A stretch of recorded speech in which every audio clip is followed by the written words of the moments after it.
예, 안녕하십니까. 지금 SNS와 그 언론 지면 보도로 카이스트 이병태 교수와 한양대 법학과 박찬훈 교수, 이 두 분이 지금 헬조선 세대, 젊은 세대에 관련해서 논쟁을 벌이고 있습니다.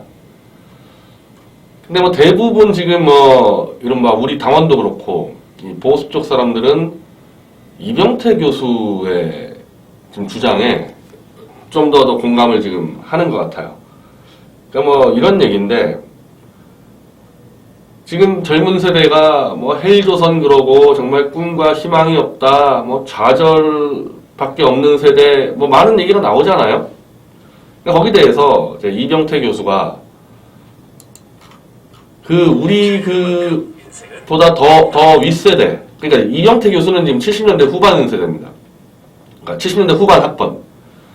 그러니까 자기 어머니 아버지 세대. 그러니까 한 60년대나 50년대 이때 취업을 하던 그 어머니 아버지 세대, 그러니까 우리 지금으로 따지면 할아버지 할머니 세대겠죠. 지금 세대에 비하면은. 그 시대 때는 진짜 어떻게 살았냐. 일자리가 없어서 독일에 광부로 가고 간호사로 가고 그렇게 살지 않았냐. 거기 비하면은 어떻게 보면은 그러니까 너희는 행복하다 그런 식의 주장은 아닌 것 같고, 앞세대의 성취와 피땀을 그렇게 부정하고 폄하하고도 양심의 가책이 느껴지지 않나. 제발 당신의 고견한 조부모와 부모들을 더 이상 능멸하지 말라. 응석 부리고 빈정거릴 시간에 공부하고 너른 세상을 보라. 이런 주장을 하는 거죠. 그러니까 이제 앞세대가 그래도 일정 정도 대한민국 발전에 성취를 이뤘기 때문에 그나마 당신들의 스타벅스 커피, 스타크래프트 게임, 해외 배낭여행 이런 것들도 가능한 거다. 이건 우리 아버지 어머니 세대 때는 꿈도 못 꾸는 거. 중동에 노동자로 가고 독일에 광부로 가고 그렇게 살지 않았냐. 이렇게 이제 젊은이들에게 호되게 이제 좀 질책을 하는 페이스북에 글을 올린 거죠.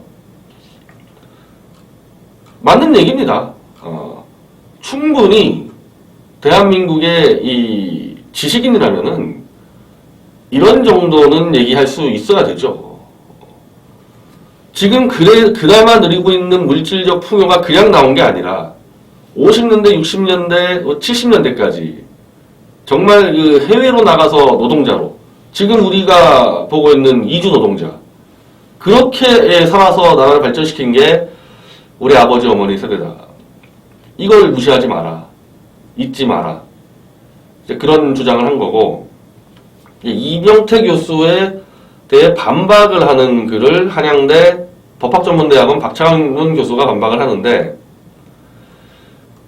달라요, 지금 논점이. 이병태 교수하고 박찬훈 교수하고. 저는 제가 아직까지 확인을 못했는지 모르겠는데, 박찬훈 교수의 지적이 이병태 교수의 지금 주장을 완전히 반박하는 게 아니거든요. 합일점이 상당히 많은데 그렇게 얘기가 안 돼요. 그래서 제가 지금 방송을 하는 겁니다. 그걸 짚어주려고. 지금 박찬훈 교수 얘기는 그 아버지 어머니 세대를 얘기하는 게 아니고 자기 세대, 이병태 교수와 자기는 70년대 말반 학번, 그리고 80년대 학번, 486, 거기를 얘기하는 거예요. 그래서 그걸 우리 세대라고 표현하고 있습니다. 자기까지 포함하는 거죠. 우리 세대 중 상당수는 한민족 5천년 역사에서 가장 행복한 세대. 누구나 공부를 하면 금수저가 될 수 있다는 꿈을 안고 살았다. 실제로 80년대 경제 성장률이 막 10%, 12%, 13% 가서 거의 이른바 실업자가 없었던 시대. 80년대 학번이 대학 졸업하고 취업할 때. 대기업에 정말 쉽게 취업할 수 있었던 시대. 그렇게 편하고 행복하고 운이 좋아서 그렇게 살아놓고서 그 세대가 우리 지금 힘들게 사는 아랫세대에게 호통을 치는 게 말이 되냐? 지금 그 얘기를 하는 거예요, 박찬훈 교수는. 만일 젊은이들의 미래를 위해 마땅히 해줄 게 없다면 가만히 입이나 다물고 있는 게 예의다. 그들에게 징징댄다고 타박하는 것은 오만 중에 오만. 이게 만약에 486세대 윗세대를 비하하면서 봤으면 상당히 문제가 될 텐데 지금 그렇게 얘기하는 게 아니에요. 박찬욱 교수는. 아주 특수하게 80년대 학번과 70년대 말학번은 운이 좋게 대한민국 5천년 역사에서 가장 편하게 산 세대다. 운이 좋게. 그 주장을 하는데 맞습니다. 이거. 이 얘기가 맞아요. 제가요 사실은 요즘에는 잘 그걸 못하는데 한 2008년부터 한 2012년까지만 해도 제가 이 세대론에 대해서 참 많은 관심을 갖고 주로 이 386, 486 세대하고 밑에 있는 이제 70년대 생들, 그러니까 90년대 학번, 이 00년대 학번들과의 세대 간의 문제를 꽤 많이 제가 좀 취재하고 조사를 했습니다. 그래서 제가 2008년도에 쓴 책이 이 코리아 실크세대 혁명서인데, 이거 못 구합니다. 이거 우리 회사에 전화하지 마십시오. 이건 지금 못 구하는 책입니다. 이게 이제 이른바 71년생 이하 세대들의 이 현실과 비전을 담은 책인데, 이건 이론서고요. 이건 저도 74년생이니까, 이건 제 체험을 쓴 책이 이제 청춘투쟁. 뭐 이건 구할 수 있어요. 뭐 많이 알려졌지만은, 이건 우리 사무실에서 전화하면은 택배로 구할 수 있습니다. 이건 이론책이고, 이건 제가 체험한 책입니다. 연결되는 얘기들이에요, 이게. 여기서 분명히 얘기가 되는 거는 이 앞세대, 그러니까 이승만 정권, 박정희 정권 시대 때 취업을 해야 됐던 그 우리 할아버지, 할머니 세대는 정말 지금 세대하고 비교가 안 되죠. 그건 없는 데서 시작했기 때문에. 근데 중간에 이상하게 이 80년대 학번은 너무 쉽게 이렇게 취업을 하고 이 부동산 땅값이 오르면서 땅 부자, 뭐 건물 부자 이런 사람들이 생겨날 수 있었던 시대가 있었단 말입니다. 물론 그 세대 전체가 다 그렇진 않겠죠. 그 중에 일부일 수도 있겠지만은 상당히 이제 이른바 오피니언 리더로 뛰는 그 사람들에서는 그런 세대가 있었다. 그럼 그런 세대가 지금 밑에 세대에게 너희 똑바로 해. 이건 잘못됐다. 저는 그 부분 동감을 하는 겁니다. 근데 두 분이 그거를 좀 맞춰줬으면 딱 좋았을 텐데, 예를 들면 이병태 교수는 윗세대의 어려움 얘기하기 전에 자기 세대 386 세대는 무슨 통계를 가져와도 지금 세대하고는 비교도 되지 않게 행운을 맞은 건 맞습니다. 그래서 그 세대가 있다는 것을 분명히 짚어줬어야 돼요. 이병태 교수가. 그럼 어떤 통계가 있냐? 이병태 교수 경영학과 교수 아닙니까?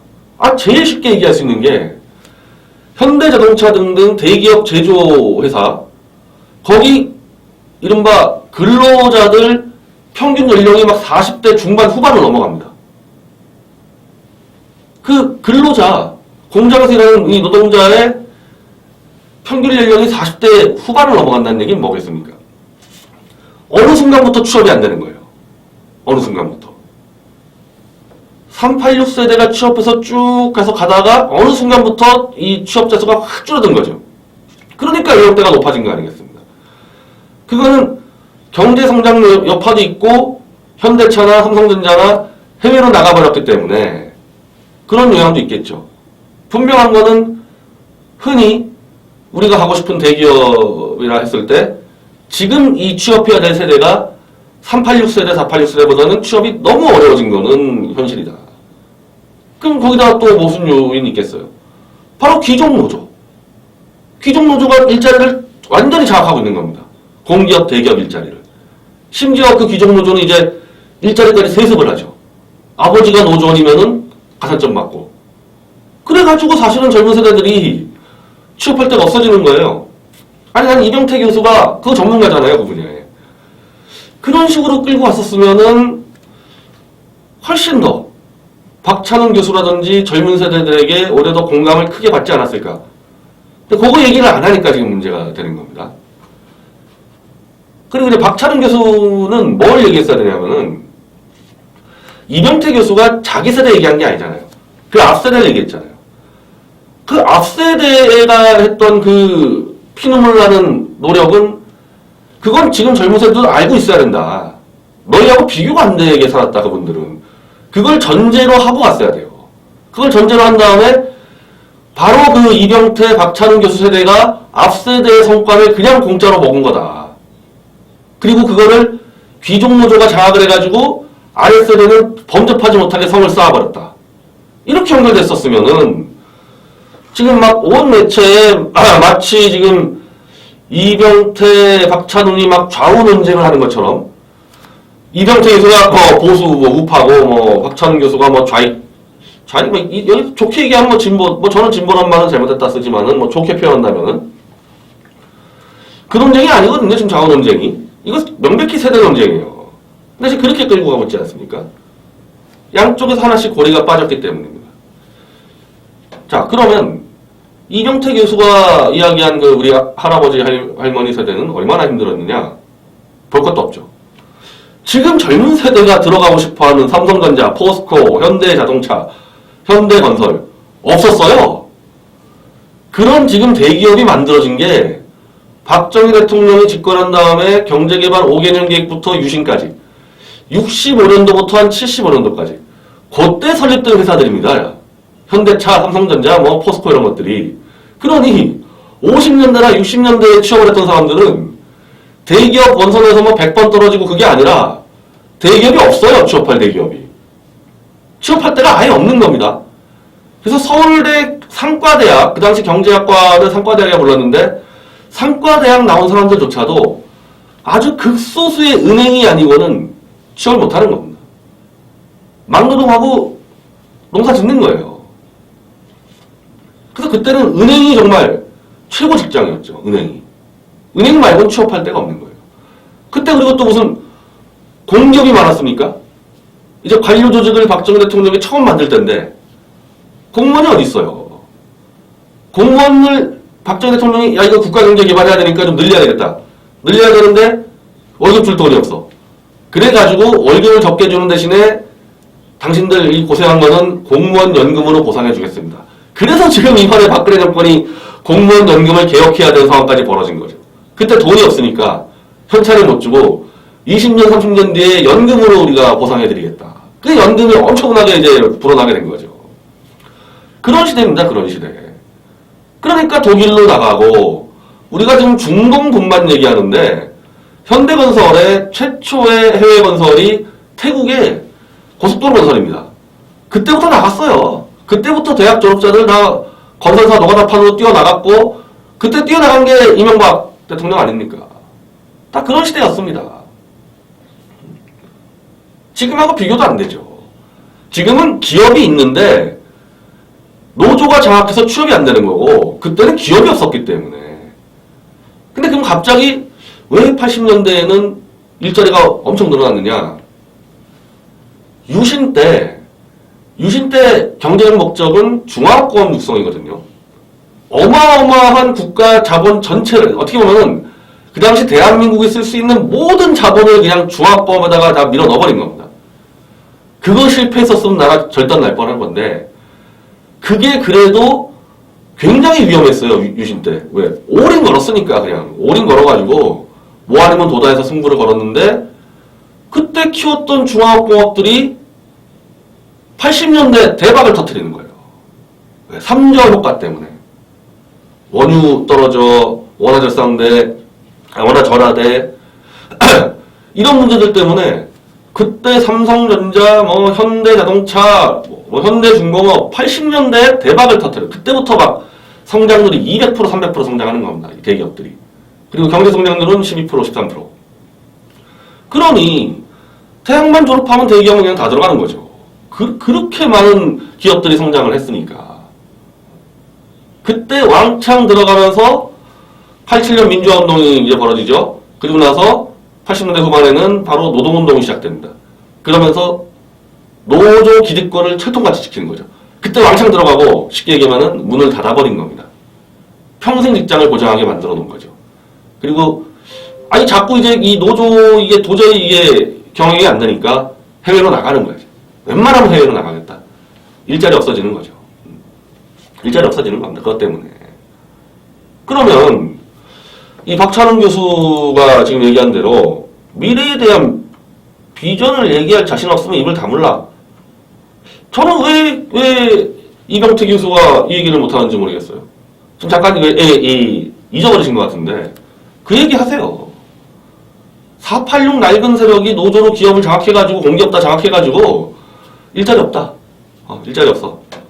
거기다 더 얘기하면요.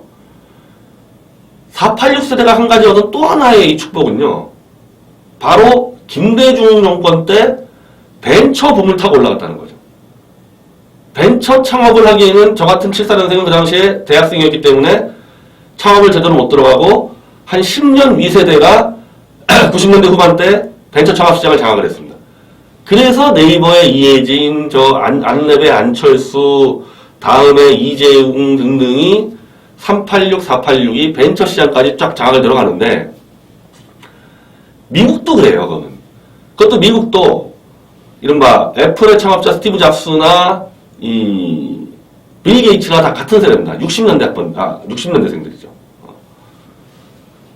그런 한때가 있는 거예요. 한때 막 붐이 일어나면요. 그때 딱 들어가는 그 기회는 솔직히 세대의 운일 수밖에 없는 겁니다. 근데 미국과 다르게 한국의 이른바 벤처 486들은 이상한 포탈들을 만들어낸 겁니다.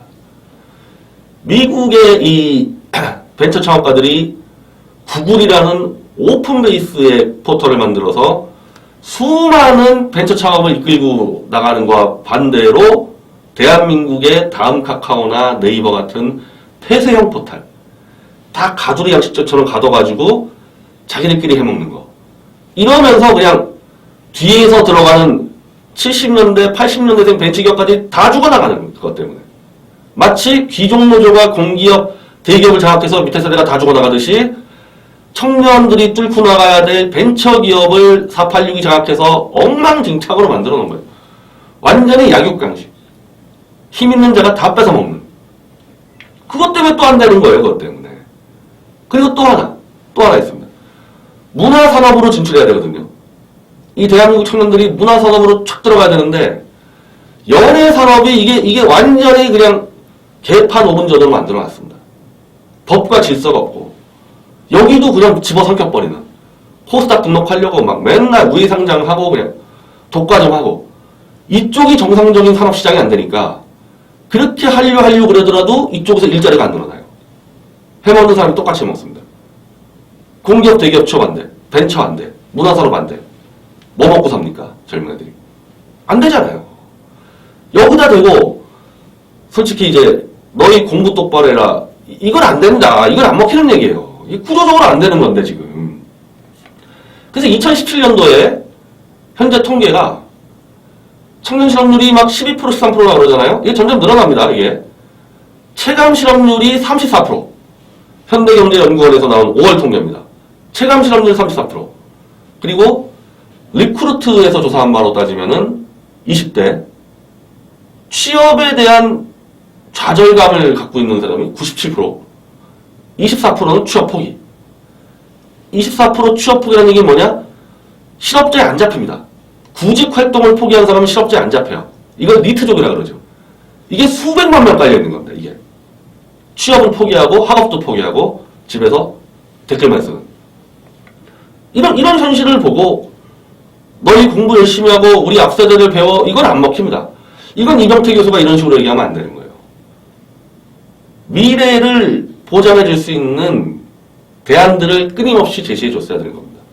자, 저는 박찬웅 교수가 마땅히 해줄 게 없다. 미래를 위해서 해줄 거 있죠. 왜 없습니까? 첫째, 귀족노조 그냥 다 때려잡아야 돼요. 귀족노조의 기득권 완전히 부숴버려야 됩니다. 이들이 지금 정년도 연장시켜 임금 퀴즈도 도입해 끝까지 해먹고 있습니다. 이거. 그러면 박찬웅 교수는 지금 좌쪽으로 분리되고 있는데 박 교수는 젊은 세대를 위해서 한 게 뭐 있습니까? 이 노조에 대해서 문제 제기한 적 있나요? 한번 제가 찾아봐야 되는데 이번에도 지금 보십시오. 문재인 정권 어떻게 하는지. 노조에 지금 말만 다 듣고 있지 않습니까? 최저임금 1만 원인 거? 그거 청년세대 치명타예요. 치명타. 그건 그나마 알바자리까지 다 뺏는 거거든요. 이런 거 가지고 싸워야죠. 정권하고. 그리고 독과점 포탈 개혁. 네이버만 구글식으로 전환돼도 몇십만 개의 기업 창업됩니다. 벤처기업이요. 근데 포탈이 정권한테 도움 될 것 같으니까 기억 안 하잖아요. 네이버 포탈 출신이 지금 문재인 정권의 홍보수석 들어가 있지 않습니까? 이런 거 싸워야죠. 박찬웅 교수는. 청년 벤처를 막는 포탈하고 왜 안 싸우냐. 이런 거 가지고 싸워야 되는 거죠. 세대를 위해서. 그리고 연애산업. 연애산업 그거 완전히 구조조정해야 됩니다.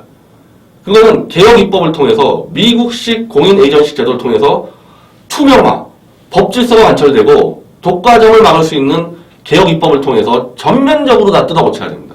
그럼 거기서 일자리 또 쫙 나옵니다. 그럼 그 일자리와 벤처 일자리와 대기업 일자리가 연결되면은 해결되죠. 해결될 수 있죠. 젊은이들에게 도전의 기회 줄 수 있죠. 여기서 하나 더. 김정은. 지금 김정은이에게 뭐 돈을 퍼주고 뭐 개성공단에서 임금을 나눠주고 그거 해서 아무 도움이 안 되고 북한 정권만 최소한 중국 수준으로 정상화가 되면요.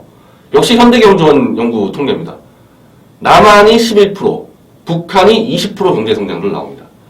한마디로 김정은 하나만 때려잡으면은요. 다 해결돼요. 김정은 하나 때려잡으면은 경제가 그냥 폭발하게 돼 있죠. 거기다가 아까 말씀드린 노조 잡고 포탈 잡고 연애시장 잡으면은 글쎄요 아마 그 박찬원 교수 표현대로 이거 되면은 그렇게 취업하기 쉬웠다는 486 세대의 80년대보다도 더 큰 기회와 도전의 정말 기회를 보장받을 수 있을 겁니다. 이거 언제 될 것 같냐? 뭐 솔직히 말씀드리면요. 문재인 정권 빨리 끝내고 대한애국당만 집권하면요. 이거 바로 할 수 있습니다. 다 할 수 있어요. 그리고 지금 제가 말씀드린 것 중에서 지금 벤처 문제하고 이 연애산업 문제하고 이런 거 지금 이 이른바 보수파리들 안 하잖아요. 전경련에 줄 서 있는 거 보수파리들 이건 아예 관심도 없지 않습니까? 왜? 대기업에 이해하는 큰 관계가 없으니까. 그래서 이런 낡은 보수들은 안 돼요. 집권해봐야 못합니다. 지금 생각을 해보세요. 벤처 문제하고 연애산업 구조조정 문제는 이명박 박근혜 정권 때 할 수 있었죠. 왜 못했겠습니까? 바로 그 전경련에 줄 서 있는 낡은 보수파리를 둘러싸고 있으니까 못하는 거예요. 할 줄도 모르고. 그럼 그들이 귀족노조하고 또 잘 싸웠냐? 못하죠. 왜? 저건 누가 봐도 재벌의 하수인들인데 재벌의 하수인이 나가가지고 노조하고 싸울 수 있습니까? 노조하고 싸울 수 있는 세력은 재벌 하수인들이 아니라 청년벤처기업가예요. 거기도 노조 문제 있습니다. 청년벤처기업가 조직을 짜가지고 자영업자까지 해가지고 여기서 짜가지고 여기서 싸워야 됩니다. 그래야지 해결할 수가 있어요. 경제의 무게중심을 옮겨야 된다. 아니 정책의 무게중심을.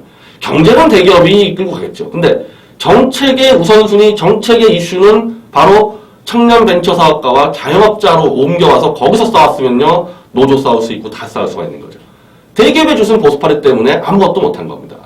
그래서 이런 비아냥을 듣고 있는 겁니다. 자, 안 그래도 이번에 우리 대한민국당 한 500명 창준이 워크숍 때 제가 왜 보수는 청년들에게 버림받았냐. 지금 제가 말씀드린 내용이 이 강의의 인트로예요.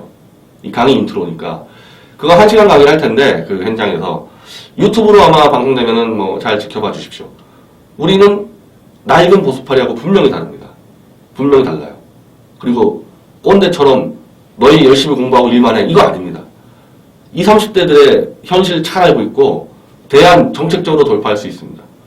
대한애국당을 잘 지켜봐 주시기 바랍니다. 감사합니다.